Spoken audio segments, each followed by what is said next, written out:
प्यारे छात्रों, हम लक्ष्यक दृष्टि ही नामक पाठ को पढ़ रहे थे और पहले भाग में हमने पढ़ा कि मेंढक कुल के द्वारा एक स्पर्धा आयोजित की गई और सभी मेंढकों के द्वारा यह निर्णय लिया गया कि स्तंभ का आरोहण जो सबसे पहले करेगा, अर्थात उस स्तंभ पर जो सबसे पहले पहुंचेगा वह विजयी होगा।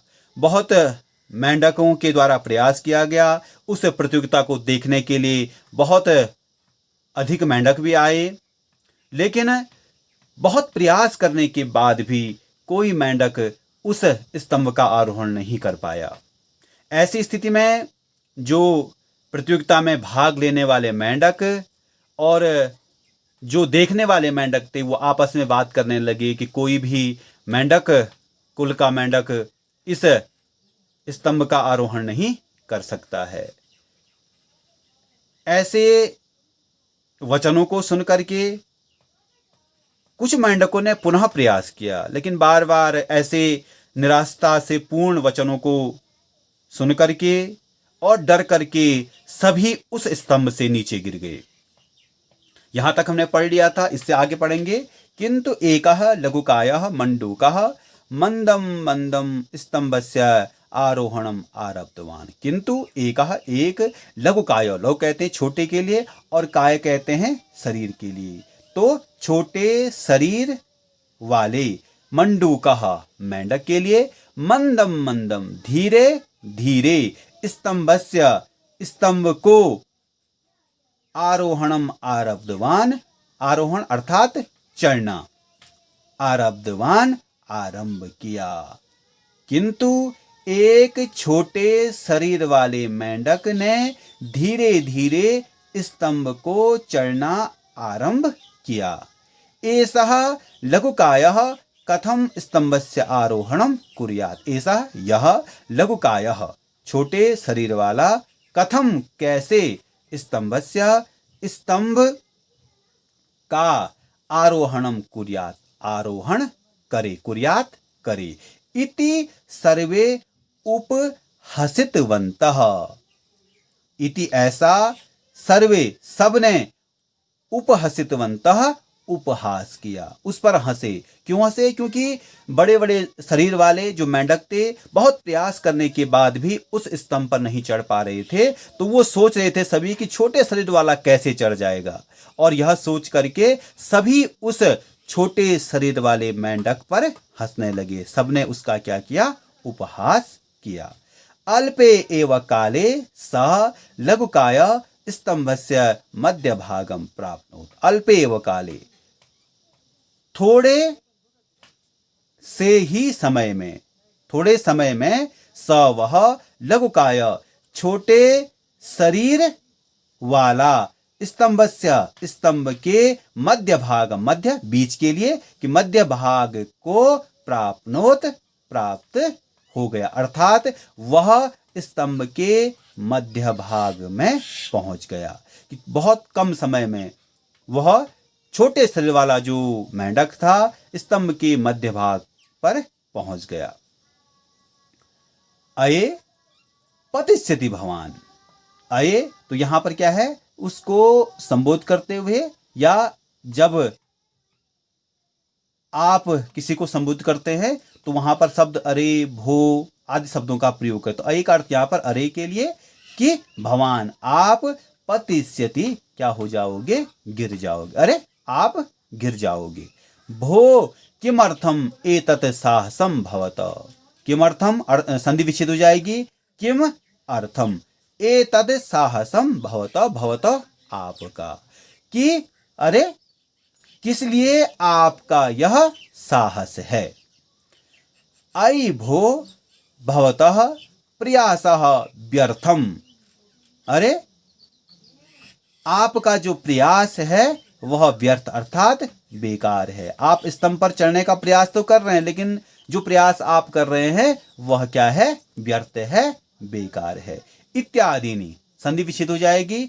इति आदिनी वचनानि मंडुकानाम मुखात निर्गतानि। ऐसे आदि ऐसे वचन, कौन कौन से वचन? कि आप गिर जाओगे, और यह इस स्तंभ पर चढ़ने का आपका यह साहस कैसा है? आपका जो प्रयास है वह क्या है? व्यर्थ है। ऐसे वचन मेंढकों के मुख से निर्गतानि निकली।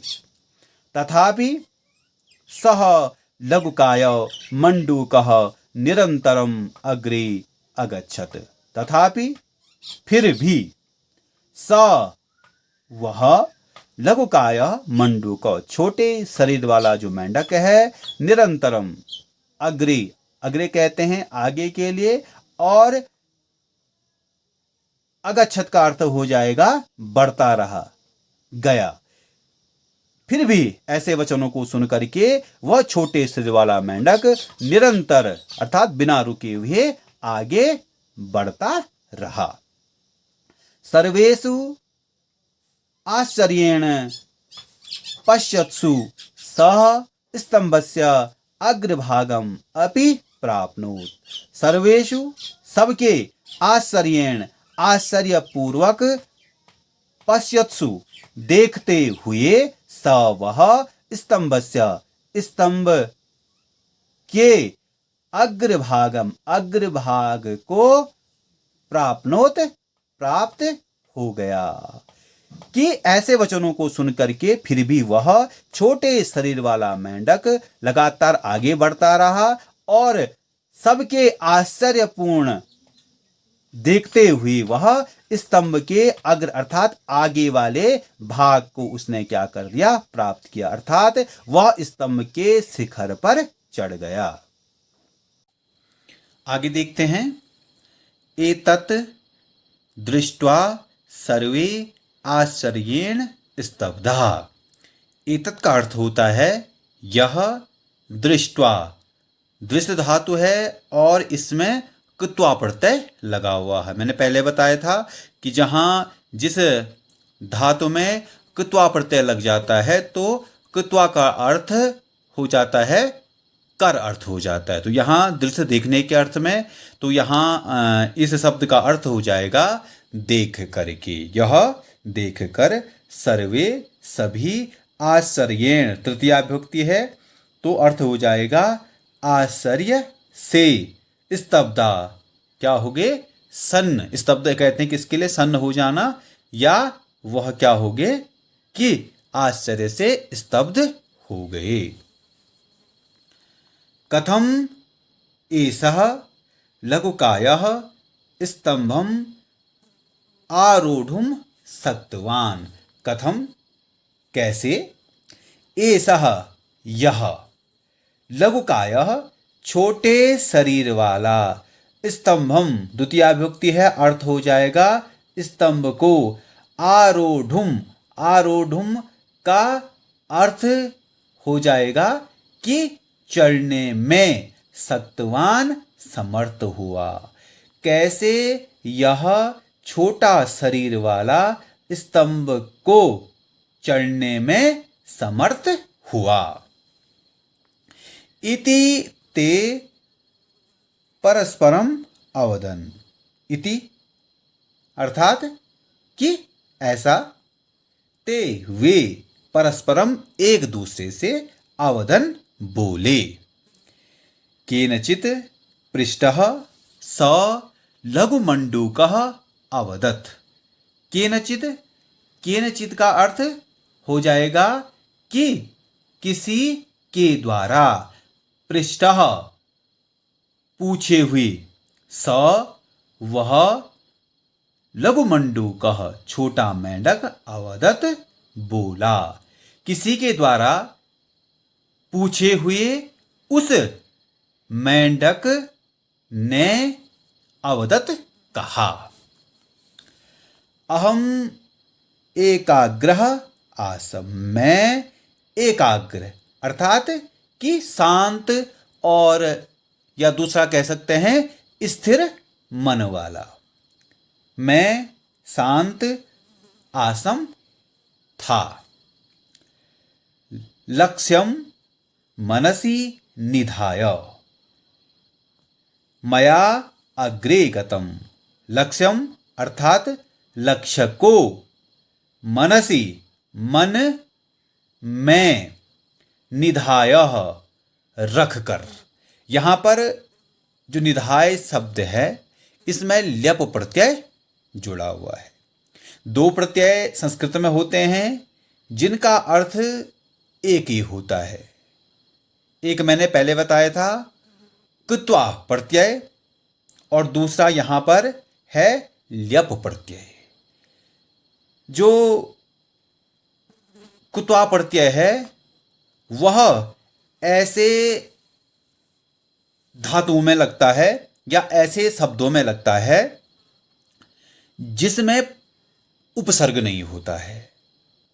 जैसे आपने यहां पर देखा दृष्टवा, अर्थ वही हुआ कि देख कर, और यहां पर निधाय है तो यहां नि उपसर्ग लग गया, और नि उपसर्ग लगने के कारण यहां पर कृत्वा प्रत्यय न लग करके कौन सा प्रत्यय लगा? ल्यप प्रत्यय लगा। अर्थ वही हुआ इसका कि रख कर। यहां क्या हुआ था? देख कर, और यहां क्या हुआ? रख कर। तो नि उपसर्ग है और यहां कौन सा प्रत्यय? ल्यप प्रत्यय है कि लक्ष्य को मन में रखकर मया मेरे द्वारा।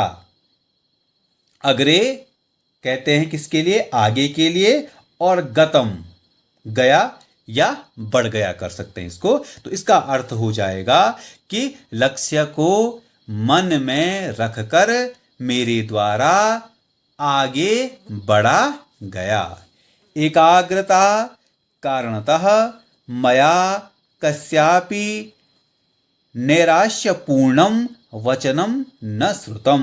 एकाग्रता कारणतः, एकाग्रता के कारण जो क्या है? एकाग्रता का जो क्या था? कारण था। मया मेरे द्वारा, कस्यापि, कस्य अपि अर्थ हो जाएगा, तो अर्थ हो जाएगा इसका संधि विच्छेद होकर के अर्थ हो जाएगा इसका किसी का भी नैराश्य पूर्णम, निराशा से जो पूर्ण है, निराशा पूर्ण जो वचनम है यानी वाणी को, न श्रुतम उसको नहीं सुना।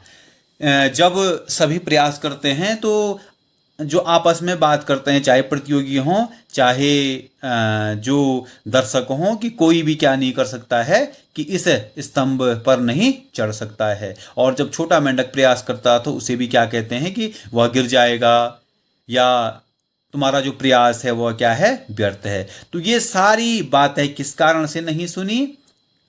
कि उस लक्ष्य पर एकाग्रता के कारण ये सारे वचनों को वह नहीं सुना, उसने नहीं सुना। अन्ये तु तादृशानि वचनानि श्रुत्वा पराजयम प्राप्तवन्तः। अन्ये कहते किसके लिए?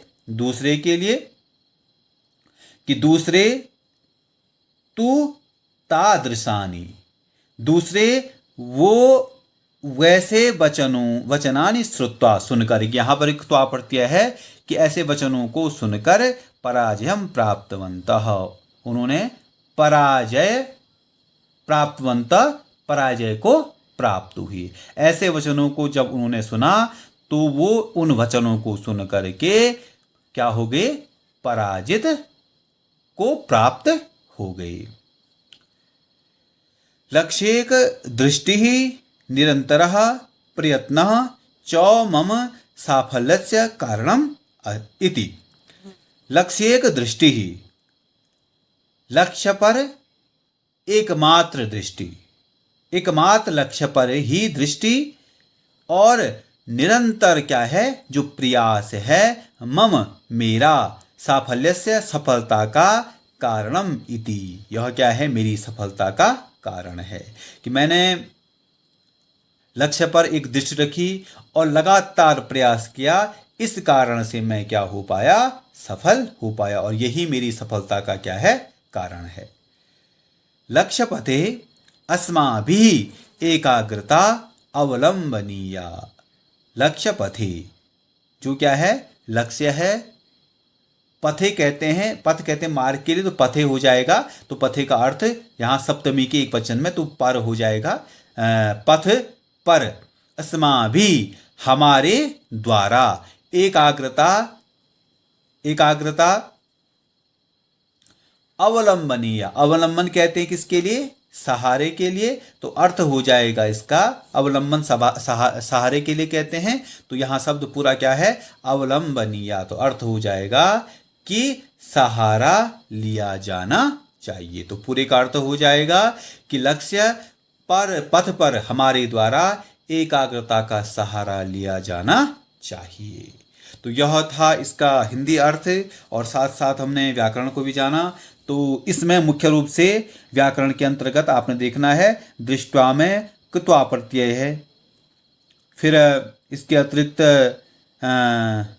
निधाय में ल्यप प्रत्यय है,